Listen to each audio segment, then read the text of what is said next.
사도신경으로 신앙 고백 드리겠습니다. 나는 전능하신 아버지 하나님 천지의 창조주를 믿습니다.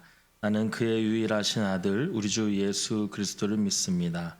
그는 성령으로 잉태되어 동정녀 마리아에게서 나시고 본디오 빌라도에게 고난을 받아 십자가에 못 박혀 죽으시고 장사된 지 사흘 만에 죽은 자 가운데서 다시 살아나셨으며 하늘에 오르시어 전능하신 아버지 하나님 우편에 앉아 계시다가 거기로부터 살아있는 자와 죽은 자를 심판하러 오십니다.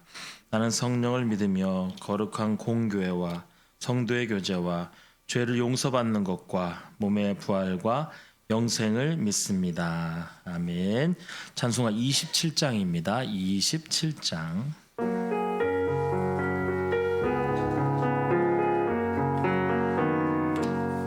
빛나고 높은 보좌와 그 위에 앉으신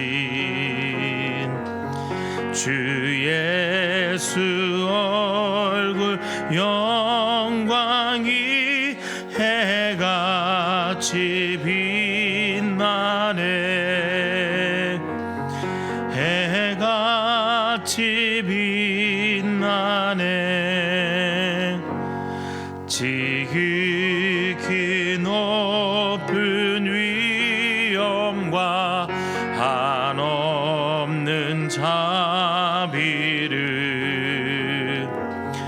무천사 소리 합하여 늘 찬송 드리네.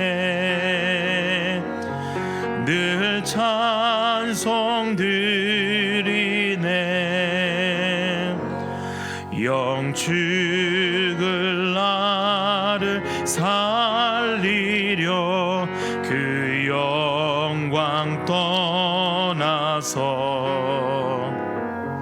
그 부끄러운 십자가 날 위해 지셨네. 날 위해 지셨네. 나 이제 생명 있음은 주님의 은혜요. 저 사망 권세 이기니 큰 기쁨 넘치네. 큰 기쁨 넘치네. 주님의 보좌 있는데 전한 몸 이르러 그 영광 몸소 배울 때 내 기쁨 넘치리. 내 기쁨 넘치리. 아멘.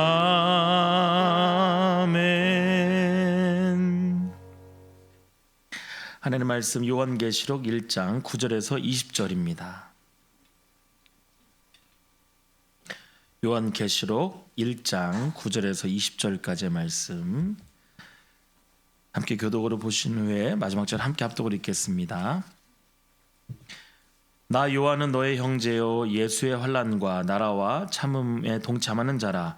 하나님의 말씀과 예수를 증언하였으므로 말미암아 밤모라 하는 섬에 있었더니 주의 날에 내가 성령에 감동되어 내 뒤에서 나는 나팔 소리 같은 큰 음성을 들으니 이르되 내가 보는 것을 두루마리에 써서 예배소, 서머나, 버가모, 두아디라, 사데, 빌라델비아, 라오디게아에 등 7교회에 보내라 하시기로. 몸을 돌이켜 나에게 말한 음성을 알아보려고 돌이킬 때에 7 큰 촛대를 보았는데 촛대 사이에 인자 같은 이가 발에 끌리는 옷을 입고 가슴에 금띠를 띠고 그의 머리와 털의 희귀가 흰 양털 같고 눈 같으며 그의 눈은 불꽃 같고 그의 발은 풀무불에 단련한 빛난 주석 같고 그의 음성은 많은 물소리와 같으며 그의 오른손에 7별이 있고 그의 입에서 좌우에 날선 검이 나오고 그 얼굴은 해가 힘있게 비치는 것 같더라. 내가 볼 때에 그의 발 앞에 엎드러져 죽은 자 같이 되매 그가 오른손을 내게 얹고 이르시되 두려워하지 말라 나는 처음이요 마지막이니 곧 살아있는 자라 내가 전에 죽었었노라. 볼지어다 이제 세세토록 살아있어 사망과 음부의 열쇠를 가졌노니 그러므로 내가 본 것과 지금 있는 일과 장차 될 일을 기록하라. 함께 읽겠습니다. 내가 본 것은 내 오른손에 7별의 비밀과 또 7금촛대라. 7별은 7교회의 사자요 7촛대는 7교회니라. 아멘. 기도하겠습니다. 사랑의 아버지 하나님, 은혜와 사랑을 참으로 감사합니다. 주님의 은혜가 아니면 단 하루도 살아갈 수 없음을 우리 앞에 주 앞에 고백할 때에 하나님 오늘도 새벽 깨어 주 앞에 나왔습니다. 기도하며 간구할 때 하늘 문을 열어주셔서 하나님 말씀이 들려지게 하여 주시고 또 하나님께서 내 삶을 인도해 주시는 귀한 길이 되어 주시며 또한 기도하며 간구할 때 이 간절함 가운데 주님 응답하여 주셔서 하나님 예수 믿고 살아가는 증거의 아름다운 삶이 되도록 인도하여 주시옵소서. 하나님 그 주 앞에 나올 때 빈손 나오지 아니하고 귀한 예물 주께 드렸사오니 하나님 소원하며 간절히 사모하는 마음으로 주 앞에 드린 귀한 예물 받으시고 하나님 그렇게 꿈꾸고 소망하는 일들을 아름답게 이루어갈 수 있는 아름다운 예배자의 삶이 되도록 주님 인도하여 주시옵소서. 오늘도 말씀 붙잡고 나아갑니다. 하나님 함께하여 주시옵소서. 감사를 드리며 예수님의 이름으로 기도합니다. 아멘. 부루마블이란 게임 여러분 아세요? 부루마블. 네. 이 게임이 1982년도에 개발된 요즘 아이들이 하는 보드 게임입니다. 보드 게임의 시초가 이 부루마블인데 이 아폴로 계획 중에 이제 우주에서 바라보았던 모습이 블루, 그러니까 푸른, 그다음에 마블이 지구거든요. 그래서 푸른 지구의 모습. 그래서 그거를 부르기 좋게 한국 이름으로 부루마블 이렇게 한 겁니다. 이 부루마블 저도 어렸을 때 참 많이 하였고 저희 집에도 지금 있는데 이 게임을 하면 전 세계를 여행합니다. 진짜 내 돈은 아닌데 거기 있는 돈이 아주 많죠. 근데 게임을 하다 보면 망합니다. 망하기도 하고 그 돈을 싹 쓸어 담기도 하고 그래서 기분이 좋아지기도 하고 또 어떤 때는 내가 가고 싶은 세계를 다 가봅니다. 호텔도 사고 별장도 사고 막 그러는데 시간 가는 줄 모르고 그 게임을 하죠. 어떤 사람은 억만장자가 돼가지고 이렇게 돈을 빌려주는 그런 좀 재미도 좀 있는 그 게임입니다. 그런데 그 게임에 더 흥미를 주는 게 또 하나가 있어요. 뭐냐면 황금 열쇠. 이 황금 열쇠는 로또 못지않게 아주 또 재밌습니다. 그래가지고 더 좋은 것들을 주기도 하지만 거기에 또 반액 대출인가? 그래가지고 그걸 잘라내는 게 있어요. 그래서 내가 가지고 있는 최고의 많은 것을 반값에 매각을 해야 한다. 이렇게 그런 게 또 있습니다. 그래가지고 이 황금 열쇠를 잘 이용하면 더욱 부자가 되지만 황금 열쇠를 잘 못 이용하면 쪽박을 차는 뭐 이런 경우도 있는 게 이 재미를 주는 게 바로 황금 열쇠라는 게 있습니다. 황금 열쇠 게임이지만 그것이 뭐라고 인생을 다 산 것처럼 때로는 그 게임을 지고 나면 밤새 잠을 못 자기도 했던 그런 좀 기억이 있습니다. 만약 우리가 이 신앙의 황금 열쇠가 있다면 우리는 어떨까 이런 생각을 해봅니다. 사실 우리도 기도 그렇게 가끔 하지 않습니까? 황금 열쇠를 마치 탁 열어서 무엇인가 얻을 것처럼 사실 우리가 그렇게 기도도 하고 또 우리의 믿음을 세워가기도 하겠지만 무엇보다 중요한 것은 우리 가운데 확신이 있어야 한다. 내가 예수 믿고 살아가면서 내가 기도하고 살아가면서 그 가운데 이 확신 그리고 믿음이라는 것이 참 중요할 것입니다. 우리가 어제부터 시작된 이 요한계시록은 사실 좀 오명이 있습니다. 제가 미국에서 모셨던 우리 담임 목사님은 PhD 교수이심에도 불구하고 뭐라고 그러셨냐면 나는 요한계시록 설교 안 해 그러시더라고요. 그 이유가 뭐냐면 본인도 두렵다라는 거예요. 그리고 요한계시록 설교하면 성도들이 뭔가 희망을 갖기보다는 뭔가 좀 두려워한다라는 거예요. 뭔가 심판, 그다음에 마지막 때 이런 것들을 자꾸 이야기하니까 그것이 마치 두렵고 뭔가 무섭고 뭔가를 나로 하여금 옥죄려고 하는 그런 말씀으로 많이들 오해들을 한다라는 것이죠. 그러나 이것이 요한계시록은 결코 그렇지 않습니다. 바로 요한계시록은 희망의 메시지입니다. 그리고 확고한 신앙이 믿음의 진보를 이룬다는 것을 더욱 알려주기 위한 그것이 바로 요한계시록. 그래서 우리가 마지막 때에 더욱 붙잡아야 할 황금 열쇠와 같은 말씀, 그것이 바로 요한계시록입니다. 우리가 어제 봤던 1장 3절의 말씀 보시면 이런 말씀 있죠.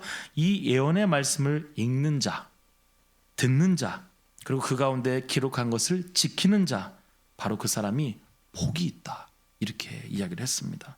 그러면서 뒤에 이렇게 말했죠. 그런데 때가 가까움이라. 다르게 정리하면 이것입니다. 때가 가까울수록, 주님이 다시 올 때가 되어올수록 우리는 이 메시지, 하나님의 말씀을 열심히 읽고 듣고 지키면 복이 있다라는, 황금 열쇠보다 더 훌륭한 승리가 있다라는 겁니다. 오늘 우리가 본문 속에서 본격적으로 이제 사도 요한이 이 글을 쓴 사람의 이제 정체성을 드러내고 있습니다. 오늘 9절 말씀을 보시면 이렇게 이야기하고 있죠. 나 요한은 바로 이 황금 열쇠인 예수님을 잘 알고, 이렇게 이야기합니다. 이제 이 예수님이 내가 잘 알고 있는데 이것이 왜 중요한가, 이렇게 이야기하고 있죠. 내가 이 일에 동참하는 자로서, 이렇게 이야기를 합니다. 그러니까 말씀의 중심이 되는 예수님, 근데 그 예수님이 고난도 당하시고 어려움도 당하시고 그런 모든 일들 가운데 있지만 바로 이 예수님, 이분이 핵심인데 이 예수님의 이 사역에 내가 동참하는 마음으로 고난도 당하고 어려움도 당한 나, 바로 사도 요한이 이렇게 하면서 시작을 하는 겁니다. 그러면서 요한은 예수 그리스도를 증거한 일로 인해서 내가 반모섬으로 유배당한 이때에, 그런데 이 어려움 가운데 환상을 보게 하셨다라고 하는 거예요. 그러면서 이 요한은 박해 가운데서도 하나님을 예배하고 그리고 부활하신 그리스도의 환상을 보았다라는 겁니다. 얼마나 훌륭한 황금 열쇠입니까? 사실 말씀에 확신이 없고 이 핵심이 되는 가치를 내 삶 속에 못 느끼고 있을 이때에, 내가 이 일을 위해서 수고하고 애쓰고 있을 이때에 그 실제가 되신 예수 그리스도, 그리고 죽으시고 다시 부활하신 예수 그리스도의 환상을 보여주셨다는 거예요. 아, 그러면 내가 이 일에 더욱 적극적으로 할 수 있겠네. 내가 이 일에 대해서 더 적극적으로 이야기할 수 있겠네 라고 오늘 사도 요한이 그렇게 정의를 내리고 있습니다. 그러면서 주의 날에 가까울수록 우리는 이 말씀을 더욱 두려워하는 자들이 아니라 더욱 예배하고 사모함으로 소망 가운데 나아갈 수 있다라고 하는 자기의 정체성을 이야기를 하고 있습니다. 그러면서 12절부터 16절까지를 보게 되면 이제 그 보았던 환상, 이 환상에 대한 이야기를 합니다. 이 환상은 사실은 그리스도에 대한 이야기를 묘사를 하고 있죠. 오늘 이 부분에서 두 가지로 주목할 수가 있는데, 요한이 그리스도의 위치, 그리고 행동, 복장, 또 신체의 각 부분을 묘사를 하고 있는 것을 볼 수가 있습니다. 첫 번째로는요, 그리스도께서 촛대 사이에 계셨다, 그분의 위치가 어디다라는 이야기를 우리에게 하고 있습니다. 바로 이 교회가 촛대의 비유가 된 것입니다. 바로 이 영적으로 어두운 세상을 하나님의 빛으로 밝혀야 하는 교회의 사명을 암시하고 있는 겁니다. 우리가 예전에 제가 다녔던 교회도 보면은 이게 촛대 이렇게 뒤에 있죠. 그래가지고 7촛대 모양 해가지고 이렇게 했던 그 기억이 좀 나죠. 요즘은 그런 거 다 없어졌는데, 바로 이 촛대가 어떤 겁니까? 영적으로 우리가 어두운 세상을 하나님의 빛으로 밝혀야 한다라는 겁니다. 그런 책임을 우리에게 말하는 거죠. 주님의 날이 가까울수록 교회는 어두운 세상을 하나님의 빛으로 밝혀야 한다라는. 저는요, 이것이 빛의 역할이 무엇입니까? 빛은요, 어두운 곳으로 파고 들어가는 거예요. 밝히기 위해서 그곳으로 들어가는 것이죠. 사실 요즘 이 시대 교회 어떻습니까? 저는 이 시대 교회가 좀 분리가 된 것 같아요. 예전에는 교회가 세상의 사람들 사이로 더 들어가려고 했었죠. 그러나 요즘 같은 시대는 사람들이 좀 개인주의도 강하고 또 이기적인 성향들이 더 있다 보니 교회가 이타적으로 세상의 속으로 들어가서 수고하고 애씀이 사실 보이지 않죠. 그냥 우리 교회가 건강하면, 우리 교회 예배가 잘 드려지면 이러한 모습들이 교회에 더 많이 있지 않는가 싶어요. 사실 교회의 기능적인 역할이 무엇입니까? 교회는요, 세상에 복음을 전하러 들어가야 돼요. 사실은 우리가 그것을 위해서 오늘 예수님의 말씀하신, 오늘 사도 요한이 고백했던 것처럼 내 희생과 이 어려움이 있다 할지라도 그것이 교회가 감당해야 할 일이라는 것. 또 신앙인 된 우리, 교회든 각 교회든 우리가 감당한 일이라는 것을 우리가 알아야 하거든요. 우리의 기도의 바운다리가 어디에 있습니까? 내 기도. 사실 우리가 중보기도 열심히 하고 있습니다만 우리 중보기도의 바운다리가 어디까지 가 있습니까? 중보기도 하시는 분들 이렇게 고백하지 않습니까? 내 기도할 시간이 없다. 세계를 위해서 기도하고, 열방을 위해서 기도하고, 연약한 자들을 위해 기도하고, 그러다 보니 내 기도할 시간이 없다라는. 교회가 사실 그런 일들을 감당해야 하지 않습니까? 소외된 자, 어려운 사람, 슬픈 자들, 그런 자들을 위해서 우리가 가야 하는 거 아니겠습니까? 어제 저희 딸이 이제 유년부 소속인데 밤에 어딜 간다고 그러더라고요. 그래서 제가 어디 가냐고 그랬는데 그 추수감사절 때 함께 받았던 그거를 어려운 분들, 소외된 분들을 향하여서 이렇게 간다 그러더라고요. 참 어떤 목사님 담당인지 모르겠는데 제가 참 훌륭하다. 제가 그랬어요. 참 어떻게 그런 아이디어를 낼까? 그러면서 아이들에게 그것을 가르치기 위해서 보낸다라는 거예요. 그래서 제가 잘 갔다 오라고 그랬어요. 근데 다녀와서 저희 딸이 그러더라고요. 아빠 이렇게 갔는데 어떻게 사신다는 걸 묘사를 쫙 하더라고요. 그 마음에 교회가 해야 할 일이 무엇인지를 좀 배운 것 같아요. 그냥 목사님의 딸로서가 아니라 교회가 또 하나님께서 복 내려주셔서 우리에게 허락하신 것이 있다면 그것을 흘러보내야 한다는 것을 잘 배운 것 같아요. 제가 더 이상 묻지는 않았지만 아마 저희 딸이 꿈을 꿨을 것 같아요. 다음에 또 내가 이렇게 흘려보내야지. 교회라는 이름으로, 예수 믿는 사람이라는 이름으로. 그것이 바로 그런 역할이지 않는가라는 생각을 해봅니다. 사실 교회는, 신앙인은 이제 어두운 세상으로 빛을 밝히기 위해서 들어가야 합니다. 우리가 연약한 자들, 그렇게 힘든 자들을 하나님의 빛 가운데로 찾아내는 사명이 우리 가운데 있다라는 것이죠. 교회들은요, 더욱 적극적으로 세상으로 들어가야 합니다. 그리고 밝혀내야 하는 것이죠. 또 뒤에 이렇게 말하고 있습니다. 그리스도께서는 촛대 사이에서 오른손으로 7뼈를 붙들고 계신다라는 것이죠. 이는 그리스도께서 박해를 경험하고 있던 7교회 성도들의 삶에 개입하시면서 그들을 돌보시고 다스리고 있다라는 거예요. 사실 우리가 중보기도를 해라, 아까처럼 어려운 분들을 위해서 도와라 그러면 교회가 맨 그것만 할 것인가? 그러나 우리는요, 더 우리의 훌륭한 중보자이신 예수 그리스도께서 우리를 붙잡고 계신다라는 거예요. 우리가 기도할 때도 우리의 능력이 아니라 우리의 중보자이신 예수 그리스도께서 나로 하여금 기도할 수 있도록 견인하고 있기 때문에, 우리가 그 복을 누리고 있기 때문에 우리는요, 이 교회의 사명을 기쁘게 감당할 수가 있는 겁니다. 우리가 주의 날이 가까울수록 우리는 주님의 교회를 향한, 각 사람을 향한 선한 개입을 위하여서 부르짖고 나아가야 할 것입니다.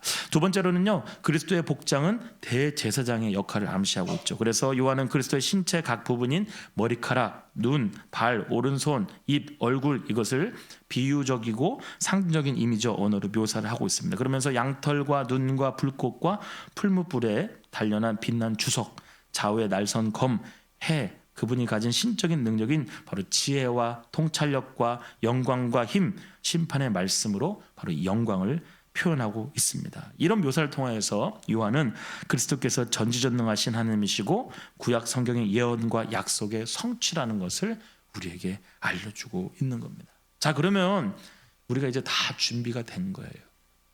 우리는 예수님 먼저 앞서 희생하시고 죽으시고 다시 부활하신 예수님과 함께 가고 있다는 거죠. 그리고 그 구약의 일을 이루셨던 그 예수님을 우리가 함께 이제 본 겁니다. 그래서 17절과 18절에서 이렇게 우리에게 이제 결어로 이야기를 하고 있습니다. 17절과 18절 한번 이렇게 읽어보시죠. 이렇게 얘기하고 있습니다. 내가 볼 때에 그의 발 앞에 엎드려져 죽은 자같이 되매 그가 오른손을 내게 얹고 이르시되 두려워하지 말라. 나는 처음이요 마지막이니 곧 살아있는 자라. 내가 전에 죽었었노라. 볼지어다 이제 세세토록 살아있어 사망과 음부의 열쇠를 가졌노니. 이렇게 하고 있습니다. 처음에 내가 볼 때에, 바로 요한, 사도 요한이 보았던 환상 가운데 일어나는 이야기를 하고 있습니다. 그러면서 그 뒤에 이렇게 말하고 있습니다. 그의 발 앞에 바로 예수님, 전지전능하신 이 예수님의 발 앞에 그가 엎드려 이렇게 이야기하고 있습니다. 그러면서 이렇게 말하고 있죠. 그 뒤에 두려워하지 말라. 두려워하지 말라. 예수님이 말씀하고 있습니다. 굉장히 중요한 이야기가 됩니다. 두려워하지 말라. 이 환상을 보여주셨는데 두려워하지 말라는 거예요. 이런 거 보여주고 이걸 알게 해주는 거 너희들 두려워하라고 하는 거 아니야. 무서워하라는 게 아니야. 두려워하지 말라. 왜 그럴까요? 뒤에 이렇게 말하고 있죠. 나는 처음이요 마지막이라. 중요한 포인트입니다. 처음 그리고 마지막, 바로 영원하신 하나님을 말하는 것. 어제도 계셨고 오늘도 계신 이 하나님, 이 하나님이 지금도 여기에 함께하고 있다.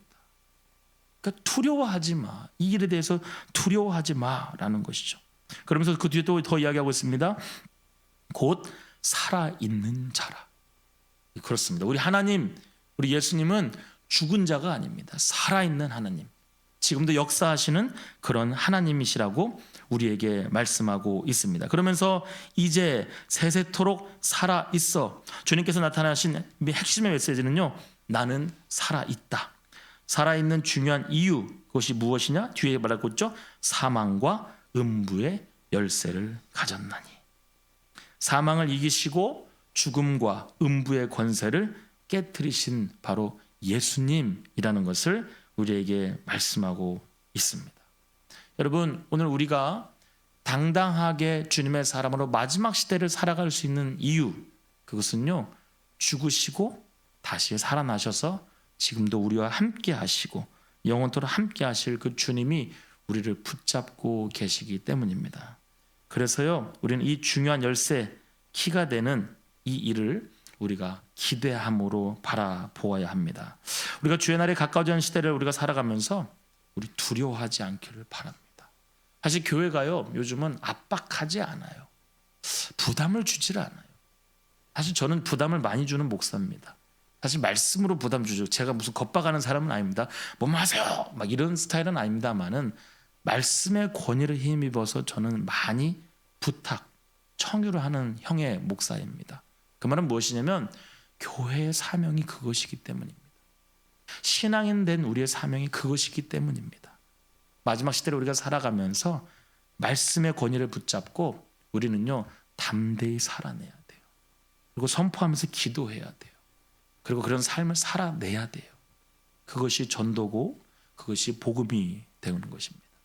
오늘 주님은 교회 가운데 계십니다. 그리고 그 말씀을 믿는 자들을 붙잡고 계십니다. 그리고 소망 가운데 살아가는 영혼들을 기뻐하십니다. 저는요, 오늘 시시각각 하나님께서 각 사람에게 주시는, 기도할 때, 또 말씀을 들을 때, 또 묵상을 하는 가운데, 함께 연합하여 예배할 때 하나님께서 우리에게 각 사람에게 주시는 메시지들이 분명히 있습니다.